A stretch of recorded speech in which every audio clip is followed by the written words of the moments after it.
guys, so today I'll be giving you guys some tips and tricks on how I draw hair, and this is all based on my personal experience, how I draw it, what works for me.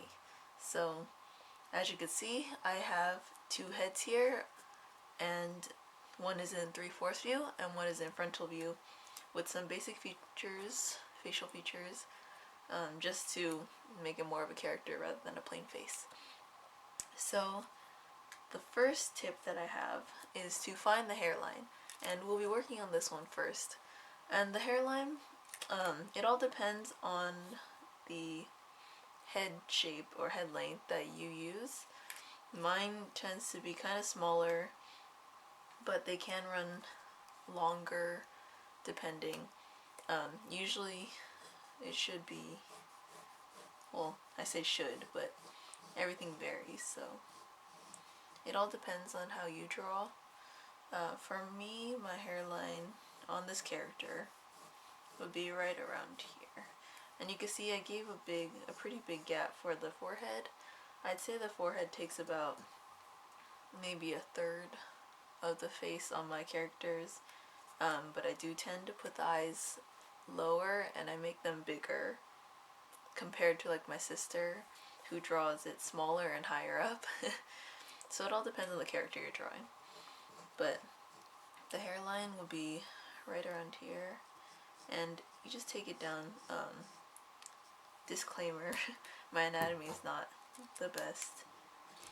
As you can see, the ear is really close to the eye, but this is how I've learned for now. But it's all up to you and how you draw it.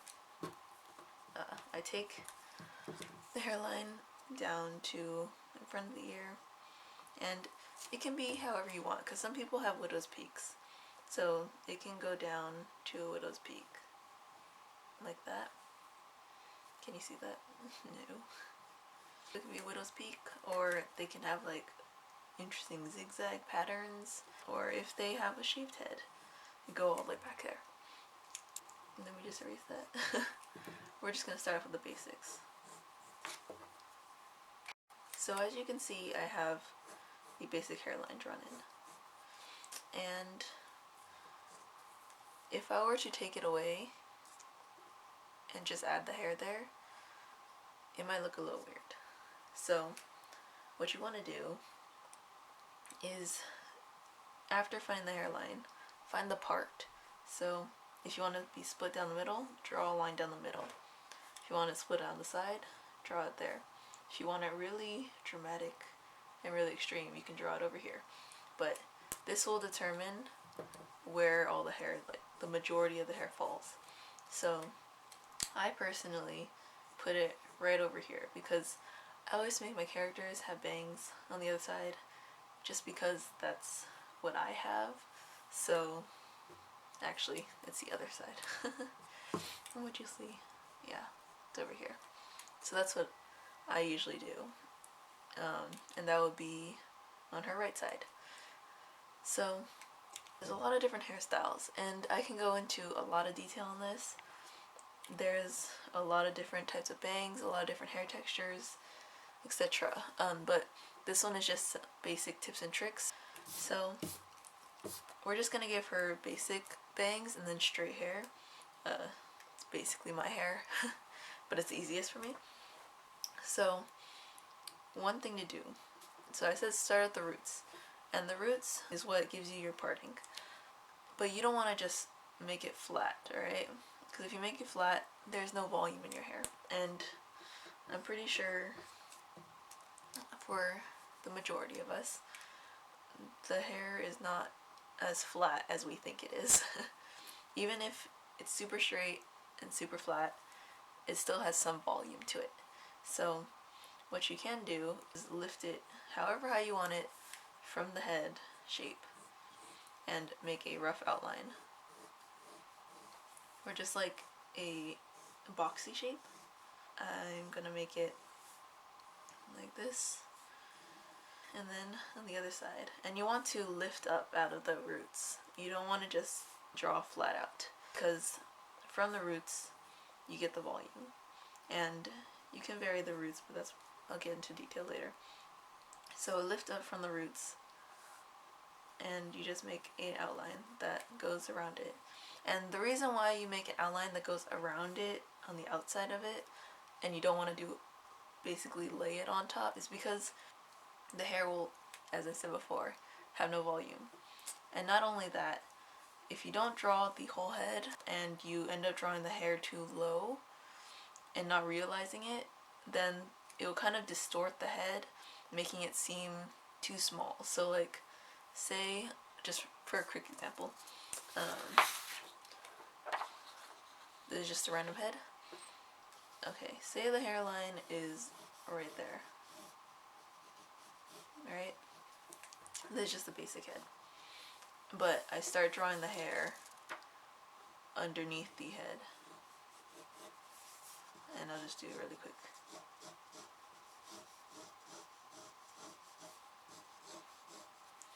It will look like it doesn't work because the head ends up here. But if you don't realize that, and you start the hairline and the hair too low, the head will look distorted and it will look like it doesn't fully fit, I guess. So I'm just gonna draw the outline. Okay, and then for the bangs, depending on the bangs I'm using, or you're using, it will change. For full bangs, you can go like, I guess, a curve shape, and then for a basic shape, I go like straight across. But for the bangs that I'm using, let me just erase this. I'm doing side bangs. And how I usually do side bangs is from the roots, you go about a third of the way. And that's how my bangs start. They're about a third of the way on top of my head. And you go outwards, make a curved line, and you go inwards. And bangs, there's a bunch of variety. This is just one way. This is just a tip. And you just go from that one point and continue. And as you can see, it begins to form the shape of the head. If I were to go just one way, or go straight and not curve the line, the face would look really flat. But since I'm curving the line around the head shape, it makes it look as if the hair is forming around the head, so it gives the head the round appearance that we do have compared to a flat appearance. So I'm just gonna go back in. And with hair, usually you want to do one fluid line. The reason for this is if you do a bunch of like shaggy lines like this, you go like, oh, let me just, you probably can't see that, huh? Like draw like this, it changes the texture. Well, if you're going for this type of texture, then go for it. But if your hair is, or if the hair you want to draw is super straight and super smooth, that kind of texture will make it look smooth. So you want to practice your lines. So here I am kind of stroking, but that's just sketching. Once you outlining it really makes a difference. And here I'm just gonna make it go a little bit past. And then on the other side, it won't go the same direction. Because it's on the other side, it will go around the head and then just curve. And that's how I do it. Then from the roots, you go up and then around. So it gives it that volume. And let me go ahead and do it this side.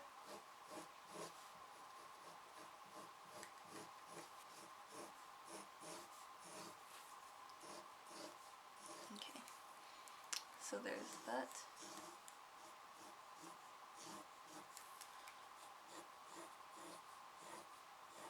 And then just long lines, or following the flow of the rest of the hair.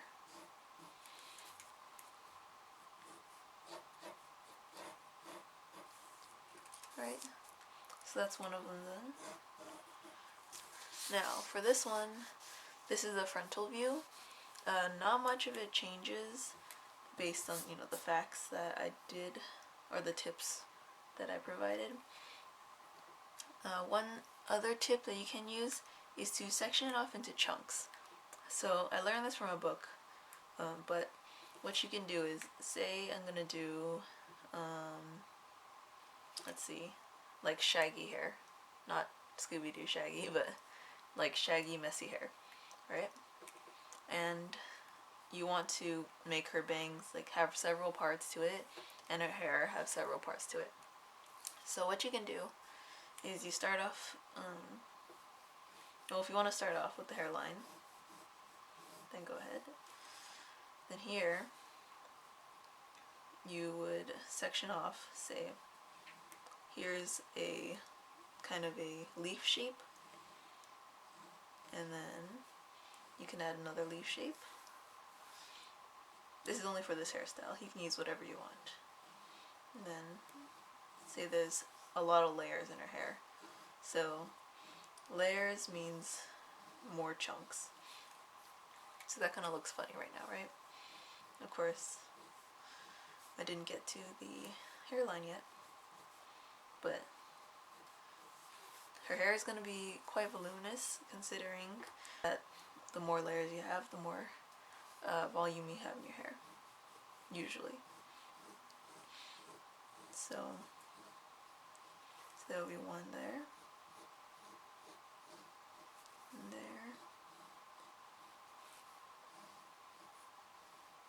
Alright, so there's a rough outline, right? And how I draw hair, I like to define it, but if you like to draw hair like this, then go right ahead. But I like to add a lot of lines. As you can see in this one, I like to add a little more detail, a little more of the line work, I guess, definition. But I do like other people's drawings when they have like simple outlines and stuff too. It all depends on your personal preference. So here, you can see I have the outline. I've sectioned the bangs off into these leaf-like shapes going to one point. So this point I have defined as my hairline, as my part in my hair, and as the roots. And going off that one line, I've done the bangs, and I've also done the side. So this side, the part that is like the majority, I usually give a little more hair, a little more volume to, because most of your hair is on that side. So more hair, more volume. So here, I just gave her a short hairstyle. Let's just define it. So starting from the roots, I go down, and I'm just gonna give her a little more shagginess. Instead of just having one big piece of hair in front of her face, it's gonna be multiple. And then just going off that one point. Alright, I tried to zoom in as much as I could. I don't think it worked. So going off the one point again. And here I'm just making it kind of like an S shape. Oh, you can't see that. An S shape like that, because it curves in front of the face and then goes around the side of her face. So basically how I do it is I make it form around the face, and I'm just gonna erase parts of the head here. It probably won't matter in the end when I outline it to show you guys the final result. But here you can see going off the part line and just swoop down.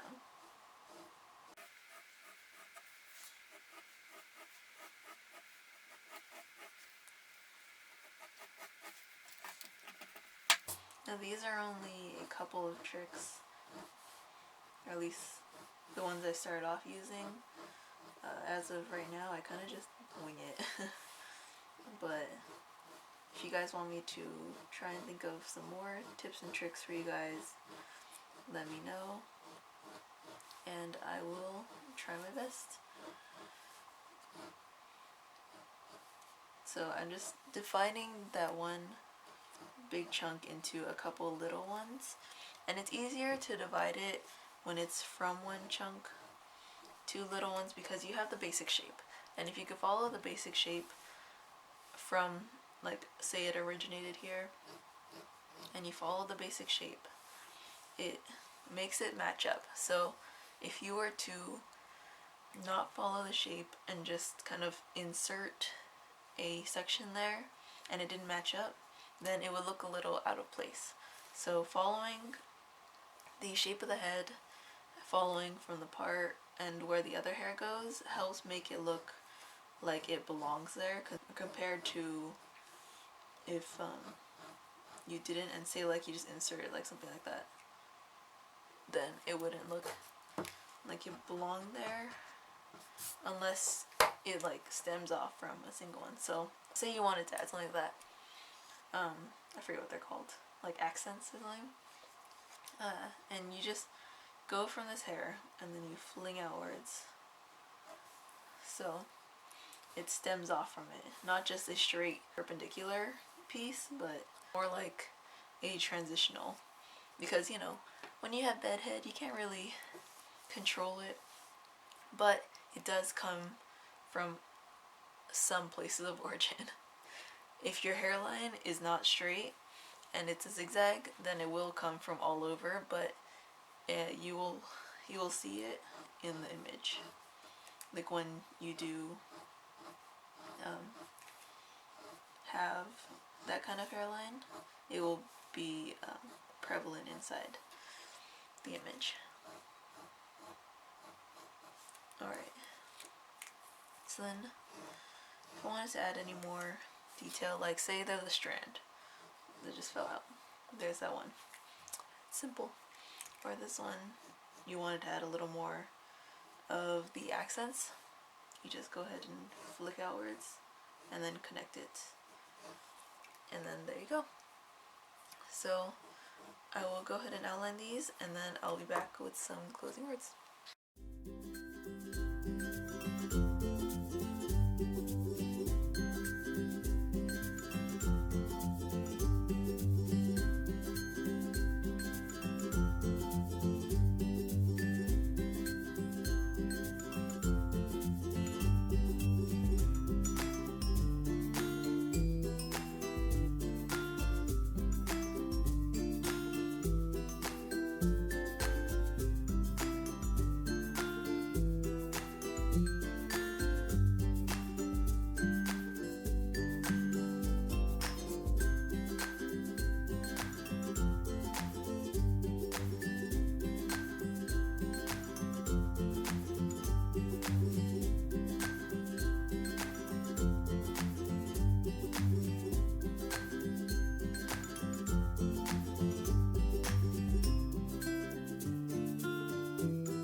So I finished outlining, and a couple of things that I'd noticed is that when you draw or when you try to outline hair, you want to do one long fluid motion, at least in the direction that you're going for, because if you don't, like I said before, it won't have the same effect. Hair usually falls together unless you want a different type of texture, then it will be different, but usually, even if you don't go exactly as outlined, just go in one motion, because if you go back and you miss it, then it will look like it's messed up. Like, I won't do it on them, but here's, so like say, this is how, okay, my pen's dead. That's how you want to do it, right? But say you messed up and then you want to go back in, but you missed it, that doesn't look as good, right? So even if you don't go exactly as the line goes, or the line you wanted it to be, don't go back in unless you know you can match it up pretty well. But usually I don't really care if you miss the line, it doesn't matter as much. Another tip is to go directly at you, so, or not directly at you per se, but you want the flick of the pen to be at the end of the hair, because say you start at the bottom and go up, then the blunt end will be at the bottom while the tapered end will be at the top. but you usually want the tapered end to be at the bottom to give like kind of like a fluffy or hair-like texture to it. So that's another tip. And when outlining, you don't have to keep the paper still all the time. If you want to tape it down, you can, but I personally don't like to keep it stationary because then you have to move your hand at weird angles, which can cause weird lines. So feel free to like shift the paper around to make it smoother, because it's easier to drag the pen down than it is to go upwards. You have more control when you are dragging the pen towards you rather than away from you. So when outlining, keep that in mind. And last tip, make sure your pens work. Because mine were dying halfway through. You probably can't see it as much because I have so much pencil lines, but I need to get new pens, so I will have to do that. But other than that, those are my tips and tricks on how I draw hair. I can find out more for you guys if you like. If you guys want me to do any more tutorials, let me know in the comments below, whether it be more hair tutorials like braids, ponytails, updos, etc., or on like face anatomy, or how I draw eyes, how I color eyes, how to shade, etc. Go ahead and leave me a comment down below. Thank you guys so much for watching, and I will see you guys next week. Bye!